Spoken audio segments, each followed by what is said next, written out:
وَلَسَوْفَ يُعْطِيكَ رَبُّكَ فَتَرْضَىٰ، ان قریب ہم آپ کو اتنا دیں گے، ہم آپ کو اتنا عطا کریں گے کہ فترضیٰ، آپ ہم سے راضی ہو جائیں گے، آپ راضی ہو جائیں گے۔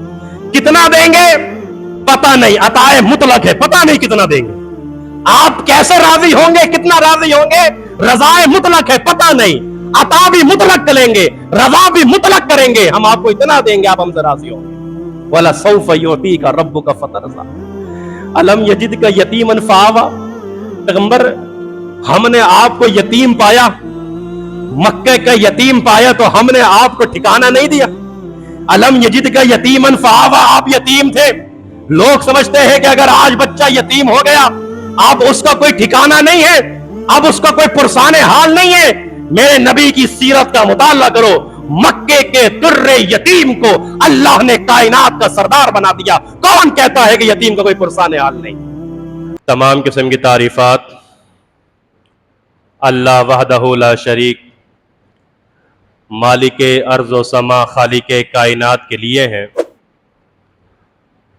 اور بے شمار درود و سلام ہو پیغمبر بحر و بر، شافی روز جزا، حضرت محمد مصطفیٰ صلی اللہ علیہ وآلہ وسلم کی ذات پر، جن کے ذریعے اللہ نے اہل کائنات کی ہدایت اور رہنمائی کا بندوبست فرمایا۔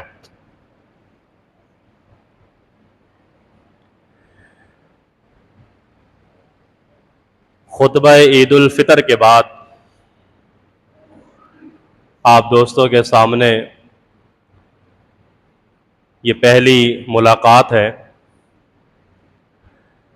تو دعا گو ہوں اللہ کی بارگاہ میں کہ اللہ رب العزت ہماری نیکیوں کو اپنی بارگاہ میں قبول و منظور فرما لے، اور جو کوتاہی یا سستیاں ہم سے ہوئی اللہ رب العزت اسے اپنی رحمت سے درگزر فرمائے، معاف فرمائے، اور آگے بھی اللہ رب العزت ہمیں نیکیوں کا تسلسل قائم رکھنے کی توفیق عطا فرمائے۔ صحیح ہے، کر دو۔ خطبہ مسنونہ کے بعد آپ دوستوں کے سامنے قرآن کریم کی ایک سورہ کریمہ تلاوت کی گئی ہے، سورہ ضحیٰ۔ زبانی بھی یاد ہے اور ویسے بھی ہم نے اس کی تفسیر اور ترجمہ پڑھا ہوگا یا سن رکھا ہوگا، تو آج کے بھی اس مختصر وقت میں اسی سورہ کریمہ کے حوالے سے چند گزارشات آپ کے سامنے پیش کی جائیں گی، اس دعا کے ساتھ کہ اللہ رب العزت سننے اور سنانے کے بعد عمل کرنے کی توفیق عطا فرمائے۔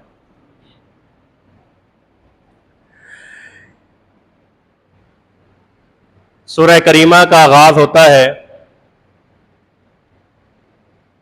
وَالضُّحَىٰ، اللہ فرماتا ہے کہ ہمیں قسم ہے چاشت کے وقت کی، اشراق کے وقت کی۔ یہ قسم اللہ رب العزت نے اٹھائی۔ یہ وہ وقت ہے کہ جب فجر کی نماز کے بعد سورج نکل آئے اور کائنات کی ہر چیز آپ واضح انداز سے دیکھ سکیں، آپ کو واضح نظر آ جائے۔ یہ چاشت کا وقت ہے۔ اس وقت نماز پڑھنے کی بھی تلقین کی گئی ہے، نفل نماز کا اہتمام کیا جائے، احباب کرتے ہیں۔ سیدنا ابو ہریرہ رضی اللہ تعالیٰ عنہ فرماتے ہیں کہ رسول اکرم صلی اللہ علیہ وسلم نے مجھے وصیت کی، نصیحت نہیں، مجھے وصیت کی، اور وصیت یہ تھی کہ ابو ہریرہ 3 ایسے اعمال ہیں، 3 ایسے کام ہیں، 3 ایسی نیکیاں ہیں جو تم کوشش کرنا کہ زندگی میں کبھی بھی اس کو چھوڑ نہ پاؤ، اس پہ دوام اختیار کرنا۔ پہلی نیکی فرمایا ہر مہینے کی 13، 14 اور 15 تاریخ کو یہ روزہ رکھنا۔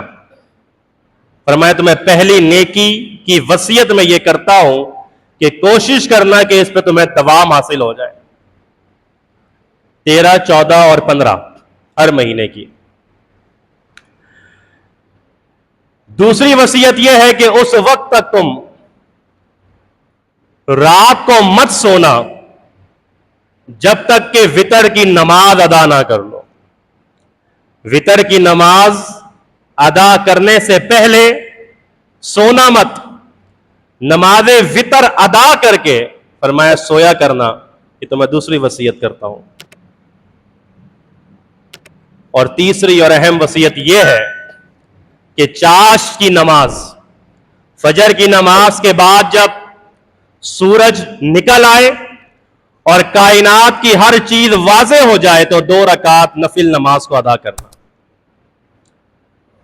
محمد رسول اللہ صلی اللہ علیہ وسلم نے سیدنا ابو ہریرہ رضی اللہ تعالیٰ عنہ کے ذریعے ہم تک یہ پیغام پہنچایا، تو یہ بات روز روشن کی طرح واضح ہوتی ہے کہ رمضان چلا گیا لیکن روزے اب بھی ہم رکھ سکتے ہیں۔ رمضان چلا گیا، نوافل کا اہتمام ہم اب بھی کر سکتے ہیں۔ رمضان چلا گیا، قیام اللیل کا اہتمام اب بھی ہو سکتا ہے۔ رمضان چلا گیا، نمازیں اب بھی باقی ہیں۔ رمضان چلا گیا لیکن صدقہ اور خیرات والے اعمال اب بھی باقی ہیں۔ رمضان چلا گیا، توبہ کا دروازہ اب بھی کھلا ہے۔ رمضان چلا گیا، رحمت کا دروازہ اب بھی کھلا ہے۔ رمضان چلا گیا، مغفرت کا دروازہ اب بھی کھلا ہے۔ اور یہ نیکیوں کا تسلسل اس وقت تک قائم اور دائم رہے گا۔ فرمایا کہ وَاعْبُدْ رَبَّكَ حَتَّى يَأْتِيَكَ الْيَقِينُ، یہاں تک کہ تمہیں موت نہ آ جائے۔ جب تک تم زندہ ہو، جب تک تمہارا دل دھڑک رہا ہے، تمہارے رگوں کے اندر خون دوڑ رہا ہے، فرمایا حَتَّى يَأْتِيَكَ الْيَقِينُ، جب تک کہ پیغام اجل نہیں آ جاتا، موت کا فرشتہ نہیں آ جاتا، ملک الموت کو نہیں دیکھ لیتے، اس وقت تک نیکیوں کا سلسلہ باقی ہے، مغفرتوں کے دروازے کھلے ہوئے ہیں، رحمتوں کے دروازے کھلے ہوئے ہیں۔ وَالضُّحَىٰ، فرمایا قسم ہے ہمیں چاشت کے وقت کی۔ اور یہ اہتمام صرف صحابہ کرام ہی نہیں، ام المومنین، امہات المومنین، صحابیات،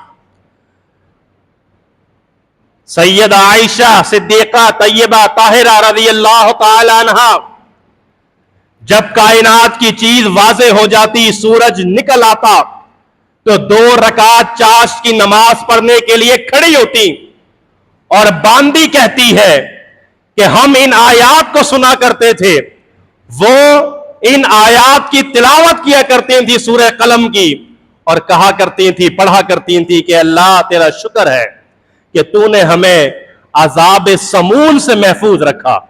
عذاب سمون فرمایا لو کا عذاب، لو کا عذاب، یہ جو لو لگ جاتی ہے، گرمی لگ گئی ہے، لو چل رہی ہے، اللہ تو نے ہمیں اس دنیا میں بھی اس سے محفوظ رکھا اور جہنم کے اس عذاب سے بھی تو نے ہمیں محفوظ رکھا۔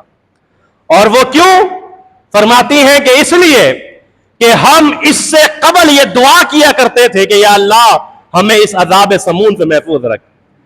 یہ دعا اس وقت بھی کام آئے گی، یہ دعا جنتوں میں بھی آپ کو یاد آئے گی کہ اللہ اگر آج ہم ان جنتوں میں ہیں تو اس لیے ہے کہ اس سے قبل ہم یہ دعا کیا کرتے تھے کہ ہمیں یہ جنت نصیب فرماتے.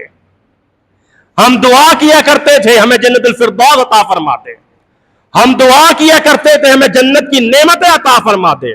دعا اس وقت بھی ہم یاد کریں گے کہ ہم دنیا میں دعا کیا کرتے تھے, اس کے بدلے میں ہمیں یہ نعمتیں ملی اور ہم جہنم کے عذاب سے بچے. فرمایا قسم ہے ہمیں اس چاش کے وقت کی, واللیل اذا سجا, اور رات کے اندھیرے کی. فرمایا اذا سجا, جب وہ پوری طرح چھا جائے. اور یہ رات کا اندھیرا لانا اور دن کا اجالا لانا, فرمایا یہ ہمارے بس کا کام ہے, تمہارے بس کا نہیں. واللیل اذا سجا, دن کے بعد رات کو لانا, رات کے بعد دن کو لانا, بادلوں کو لانا, ہواؤں کو چلانا, بادلوں سے پانی کو برسانا, یہ سارے کام ہمارے ہیں, تمہارے نہیں ہیں. ہم اس رات کی بھی قسم کھاتے ہیں کہ جب وہ پورا اندھیرا مکمل طریقے سے چھا جائے. واللیل اذا سجا. ان دو قسمیں کھانے کے بعد اللہ رب العزت نے ارشاد فرمایا کہ ما ودعک ربک وما قلی. آیت کا, سورت کا شان نزول یہ ہے, پس منظر یہ ہے کہ محمد رسول اللہ صلی اللہ علیہ وسلم کے پاس وحی کے آنے کا سلسلہ منقطع ہو چکا تھا. وحی کا سلسلہ منقطع تھا. اللہ کے نبی صلی اللہ علیہ وسلم بھی پریشان تھے, اور جو کفار تھے, دشمن تھے, وہ تو ہنسی مذاق کر رہے تھے. وہ تو نہ جانے کیسے کیسے الفاظ سے اللہ کے نبی کو مخاطب کر رہے تھے, جملے کس رہے تھے. کیا ہوا اے محمد صلی اللہ علیہ وسلم, کیا تیرے رب نے تجھے چھوڑ دیا ہے؟ کیا تیرے رب نے تجھے چھوڑ دیا ہے, تجھے پوچھتا نہیں ہے؟ اللہ نے کہا ما ودعک ربک وما قلی, اے پیغمبر تمہارے رب نے نہ تمہیں چھوڑا ہے اور نہ تم سے بیزار ہوا ہے.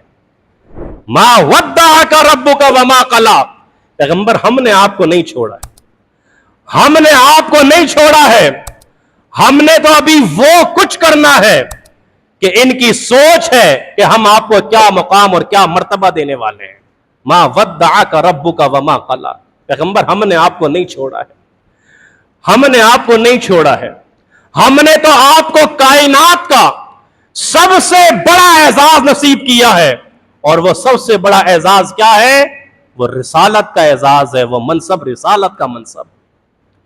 محمد صلی اللہ علیہ وسلم, یہ تو آپ کا نام ہے, یہ آپ کا اسم گرامی ہے, لیکن آگے جو رسول اللہ ہے یہ آپ کا اعزاز ہے, آپ کا منصب ہے. یہ منصب ہم آپ کو عطا کریں گے, یہ منصب ہم نے آپ کو عطا کیا ہے, یہ فضیلت ہم نے آپ کو عطا کی ہے کہ آپ کو ہم نے رسول اللہ بنایا ہے. اور یہ فضیلت, یہ مقام اور یہ مرتبہ اور یہ ادب اور احترام صرف آپ کے نصیبے میں آیا ہے کہ کوئی آپ کو نام لے کے پکارنے کی جرت نہیں کر سکتا. اے عبداللہ کے بیٹے, اے ابو القاسم, اے محمد, نہیں, خبردار, ہوشیار, اس طریقے سے میرے نبی کو مت پکارنا, ورنہ تمہارے اعمال کو برباد کر دوں گا. تمہارے اعمال حقارت ہو جائیں گے, تمہارے اعمال غارت ہو جائیں گے. پورا قرآن پڑھ لیجئے, اللہ نے آدم علیہ السلام کا نام بھی لیا, یا آدم اسکن. اللہ نے زکریا کو پکارا یا زکریا, اللہ نے داؤد کو پکارا. اللہ رب العزت نے اسی طرح انبیاء کے نام لے لے کے پکارا, لیکن پورے قرآن میں آپ کو یا محمد کہیں نہیں ملے گا. اللہ رب العزت نے اپنے نبی, بلکہ کیا, یا ایھا المزمل, یا ایھا المدثر, یا ایھا النبی انا ارسلناک شاہدا ومبشرا ونذیرا.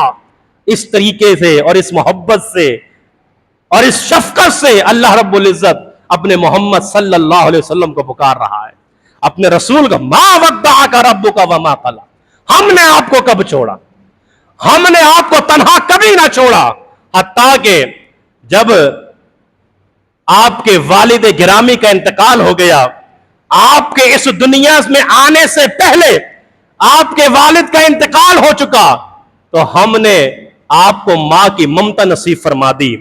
ماں کی ممتا بھی جب آپ کے پاس سے چلی گئی تو ہم نے آپ کو شفقت اور محبت بھرا دادا عطا فرما دیا، اور جب دادا بھی اس دنیا سے چلا گیا تو ہم نے آپ کو چچا نصیب فرما دیا.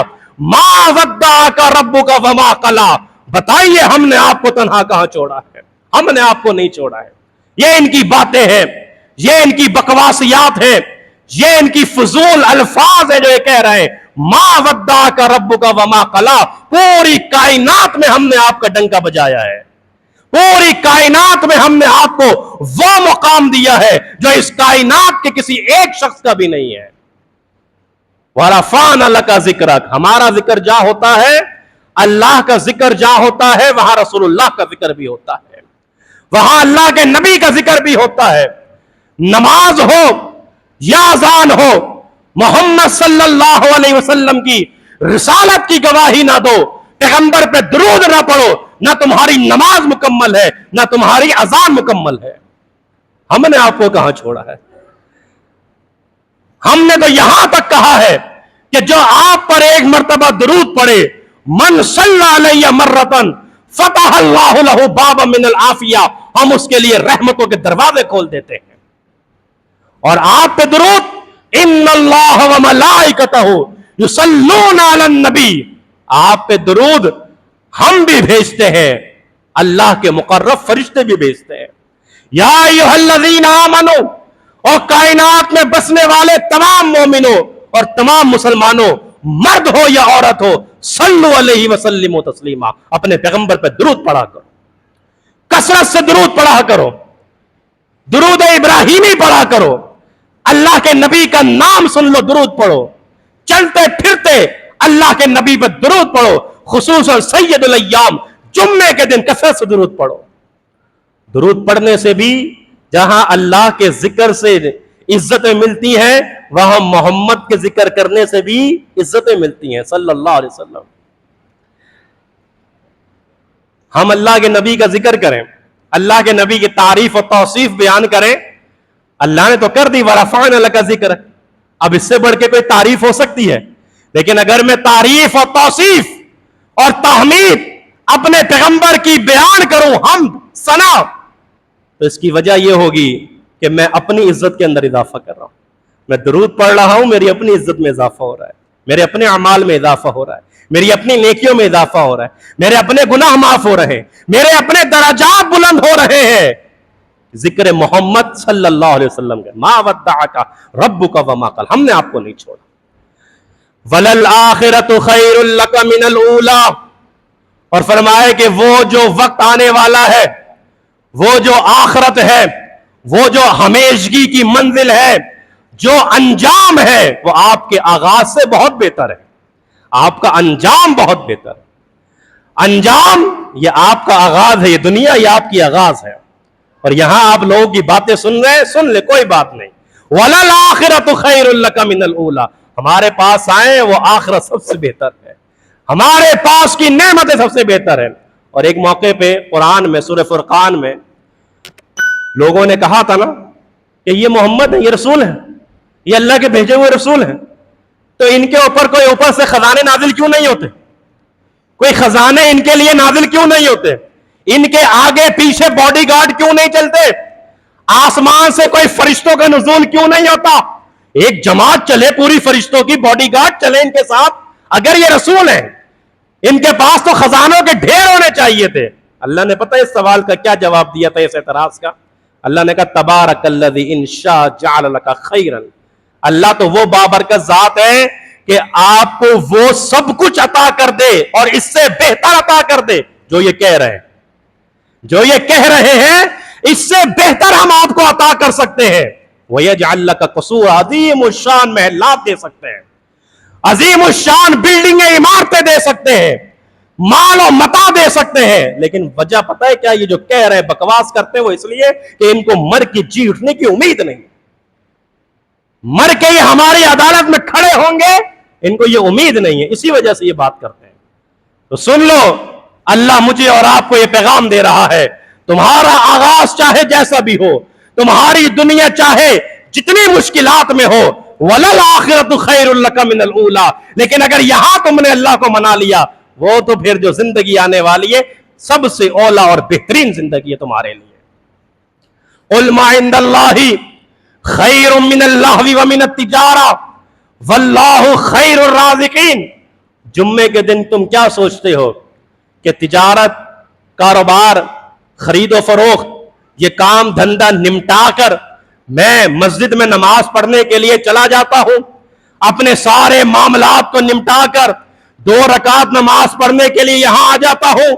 فرمایا قل، ان سے کہہ دیجئے، ما عند اللہ، جو کچھ اللہ کے پاس ہے، ما عند اللہ، جو کچھ اللہ کے پاس ہے، خیر من اللہو ومن التجارہ، بہت بہتر ہے اس تجارت سے جو تم کرتے ہو، جس کے لیے تم نماز کو چھوڑ دیتے ہو، جس کے لیے تم خطبوں کو چھوڑ دیتے ہو، جس کے لیے تم اللہ کے گھروں سے منہ موڑ لیتے ہو کہ گھر پہ کوئی نہیں ہے، دکان پہ کوئی نہیں ہے، بند نہیں کر سکتا، شٹر ڈاؤن نہیں کر سکتا۔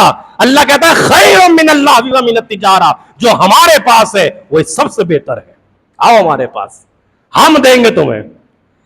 تم سمجھتے ہو یہ 3-4 گاہکوں کو نمٹا کے برکت ہوگی، رحمت ہوگی، اپنے کام کاج کو نمٹا کے شاید تم یہ سمجھتے ہو تمہیں تسلی ہوگی؟ ہمارا وعدہ یہ ہے کہ ما عند اللہ، ہمارے پاس جو ہے وہ بہت بہتر ہے، آ جاؤ ہمارے پاس، آؤ جھکو ہمارے سامنے، پیشانی کو جھکاؤ ہمارے سامنے، ہم دیں گے، واللہ خیر الرازقین، ہم بہترین رزق دینے والے ہیں، بہترین۔ تم شاید بہتر کی تلاش میں ہو، تم شاید بہتر کی تلاش میں ہو، ہم کہتے ہیں ہم بہتر نہیں، بہترین رزق دیں گے تمہیں، آؤ ہمارے پاس۔ تو وَلَلْآخِرَةُ خَيْرٌ لَكَ مِنَ الْأُولَىٰ، پیغمبر نہ ہم نے آپ کو چھوڑا ہے، نہ ہم آپ سے بیزار ہوئے ہیں، اور آپ کے لیے آخرت میں ہم نے جو کچھ کمال رکھا ہے، اور اس کے بعد فرمایا وَلَسَوْفَ يُعْطِيكَ رَبُّكَ فَتَرْضَىٰ، ان قریب ہم آپ کو اتنا دیں گے، ہم آپ کو اتنا عطا کریں گے کہ فَتَرْضَىٰ، آپ ہم سے راضی ہو جائیں گے، آپ راضی ہو جائیں گے۔ کتنا دیں گے پتہ نہیں، عطائے مطلق ہے، پتہ نہیں کتنا دیں گے، آپ کیسے راضی ہوں گے، کتنا راضی ہوں گے، رضائے مطلق ہے، پتہ نہیں، عطا بھی مطلق کریں گے، رضا بھی مطلق کریں گے، ہم آپ کو اتنا دیں گے آپ ہم سے راضی ہوں گے۔ وَلَسَوْفَ يُعْطِيكَ رَبُّكَ فَتَرْضَىٰ أَلَمْ يَجِدْكَ يَتِيمًا فَآوَىٰ، پیغمبر ہم نے آپ کو یتیم پایا، مکہ کا یتیم پایا تو ہم نے آپ کو ٹھکانہ نہیں دیا۔ الم یجدک یتیمن فآویٰ، آپ یتیم تھے، لوگ سمجھتے ہیں کہ اگر آج بچہ یتیم ہو گیا اب اس کا کوئی ٹھکانہ نہیں ہے، اب اس کا کوئی پرسان حال نہیں ہے۔ میرے نبی کی سیرت کا مطالعہ کرو، مکے کے در یتیم کو اللہ نے کائنات کا سردار بنا دیا۔ کون کہتا ہے کہ یتیم کا کوئی پرسان حال نہیں؟ ہم نے یتیم کو کائنات کا امام بنایا، ہم نے یتیم کو کائنات کا رسول بنایا تھا، ہم نے یتیم کو کائنات کا سردار بنایا تھا۔ ہم ہیں پالنے والے، تم ہو پالنے والے، ہم ہیں کھلانے والے، ہم ہیں پہنانے والے۔ الم یجدک یتیما فآویٰ، ہم نے آپ کو یتیم پایا، ٹھکانہ دیا، ایسی سرداری دی کہ کائنات میں کسی کی سرداری ایسی نہیں ہے۔ اللہ اکبر۔ الم یجدک یتیما فآویٰ ووجدک ضالا فہدیٰ، ہم نے آپ کو ہدایت دی، ہم نے آسمان سے فرشتے کا نزول کیا، ہم نے آپ کے سینے میں ہدایت کو ڈالا، اور پھر یتیم پا کے آپ کو عزت دی، اور آپ کی اس عزت کے ذریعے کائنات کے سارے یتیموں کو عزت دی۔ کیسی عزت ہے یتیم کی؟ فرمایا یتیم کے سر پہ دست شفقت رکھو، یتیم کی کفالت کر دو، یتیم کا مال ناجائز نہ کھانا، یتیم کے ساتھ محبت سے پیش آؤ، اور اسے معاشرے میں ایک منصب دلا دو۔ بچہ ہے، لڑکا ہے، ایک اعلیٰ منصب دلا دیا، ایک اچھی نہج پہ پہنچا دیا، بچی کی تربیت پرورش کر کے اس کو اپنے گھر کا کر دیا۔ محمد مصطفیٰ صلی اللہ علیہ وسلم فرماتے ہیں کل قیامت کے دن یتیم کی کفالت کرنے والا جنت میں میرے ساتھ ایسے ہوگا۔ ان 2 انگلیوں کو ملا کے دکھایا، بالکل ملا کے نہیں، تھوڑا سا گیپ رکھ کے دکھایا، فرمایا وہ جنت میں اس طرح میرے ساتھ ہوگا جو یتیم کی کفالت کرنے والا ہے. تو یہ آپ کے ذریعے ہم نے ساری کائنات کے یتامہ کو ایک مقام اور مرتبہ دے دیا. اور یاد رکھو یتیم کے سر پہ دست شفقت رکھنا ہی کافی نہیں ہے, یتیم کو کھانا کھلانا پلانا ہی کافی نہیں ہے, بلکہ قرآن کہتا ہے کہ یتیم کے کریکٹر کے اوپر بھی کام کرنا ہے, یتیم کے کردار کے اوپر بھی کام کرنا ہے کہ اس کا اخلاق کیسا ہے, اس کا کردار کیسا بنانا ہے, اس کا کریکٹر کیسا بنانا ہے. کھلا پلا تو دیا آپ نے, پہنا بھی دیا, اب اگر وہ معاشرے میں جا کے بگڑ گیا, معاشرے کی رنگینیوں کو دیکھ کے, برائیوں کو دیکھ کے اگر وہ پھسل گیا تو پھر کیا ہوگا؟ فرمایا اسی لیے کہتے ہیں یتیم کا کھانا پینا پہنانے کے بعد اس کے کریکٹر کے اوپر بھی کام کرنا ہے, اس کے کردار اور اخلاق کے اوپر بھی کام کرنا ہے. وَوَجَدَكَ عَائِلًا فَأَغْنَا.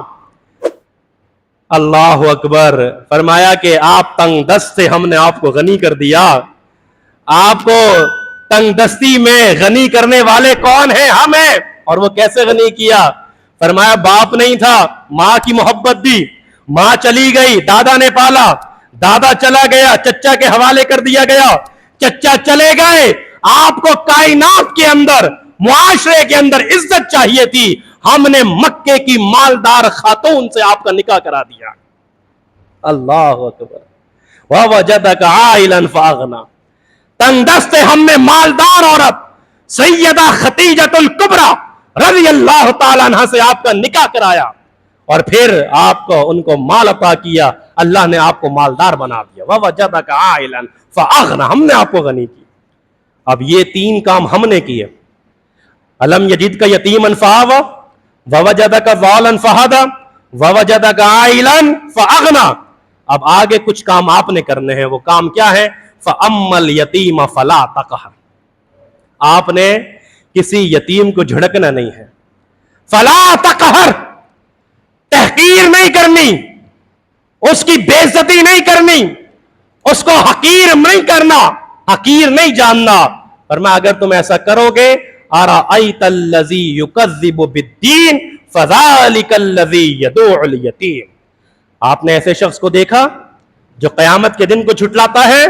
اگر نہیں دیکھا تو فَذَلِكَ الَّذِي يَدُعُ الْيَتِيمَ, اس کو دیکھ لو کہ جو یتیم کو دھتکارتا ہے, جو یتیم کو دھتکارتا ہے, حقیر سمجھتا ہے. وَلَا يَحُضُّ عَلَىٰ طَعَامِ الْمِسْكِينِ, جو مسکین کو کھانا نہیں کھلاتے, یہ وہ لوگ ہیں جو قیامت پہ یقین نہیں رکھتے. فَأَمَّا الْيَتِيمَ فَلَا تَقْهَرْ. تحقیر نہیں کرنی یتیم کی, یتیم کی عزت کرنا. یتیم کو اللہ نے معاشرے میں مقام دیا ہے, وہ مقام تم نے بھی دینا ہے. اور پھر وَأَمَّا السَّائِلَ فَلَا تَنْهَرْ. کسی سائل کو جھڑکنا نہیں ہے. اگر کوئی سائل کھڑا ہو جائے اور مانگنے لگ جائے یا آپ کے ارد گرد آ جائے, چلو بھاگو یہاں سے, نکلو اس کو باہر نکالو, پکڑو اس کو یہاں سے, اس کو باہر نکالو. نہیں, وَأَمَّا السَّائِلَ فَلَا تَنْهَرْ. اور ایک سائل وہ بھی ہو سکتا ہے کہ جو آپ سے دین کی معلومات لینے کے لیے آئے, سوال کرنے کے لیے آئے, اور آپ کے پاس اگر اس کا جواب نہ بنے, اوہو یہ کون ہے, یہ تو وہابی ہے, یہ تو اہل حدیث ہے, یہ تو توحید کی بات کر رہا ہے, باہر نکالو اس کو یہاں سے. فرمایا وَأَمَّا السَّائِلَ فَلَا تَنْهَرْ. کسی سائل کو جھڑکنا نہیں, کوئی مانگنے والا ہو یا کوئی رہنمائی لینے والا ہو, جھڑکنا نہیں ہے.